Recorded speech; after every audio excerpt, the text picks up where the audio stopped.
The story of Korah's rebellion.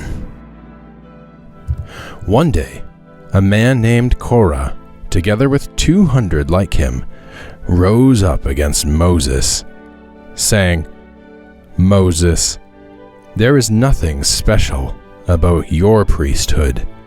We are all priests. We can talk to God on our own, and we do not need you to hear God's messages or to offer sacrifice to God." When Moses heard this, he knew God would be angry, and he said to Korah and all his men, "In the morning, God will show us who is right, you or I.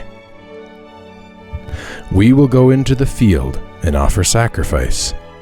You and your men will offer your sacrifice, and I will offer my sacrifice." And Moses reminded Korah, "It is an evil thing to demand this special priesthood from God."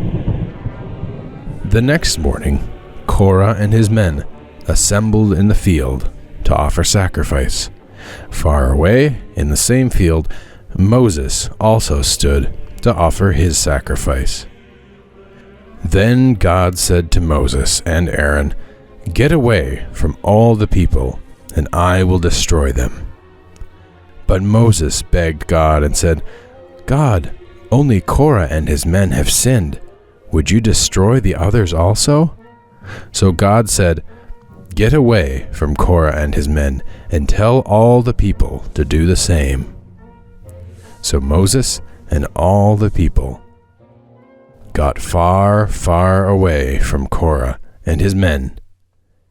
And suddenly, God smote the earth, and a great chasm split under the feet of Korah and his sacrifice, and they fell. The earth swallowed them up.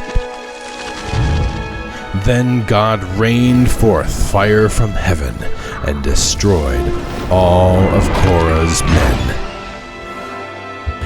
Then God said to Moses, "Take the sacred vessels that Korah and his men have been using, for they are sacred, and hammer them into an altar. Even though they have been used for wickedness, they are still sacred." And Moses immediately obeyed. But the people murmured against Moses and Aaron, saying, "You have killed Korah and his men." So God smote the people with a plague.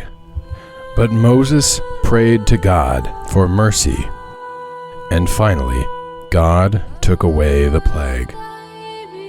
But 14,000 men and women had died because of the plague.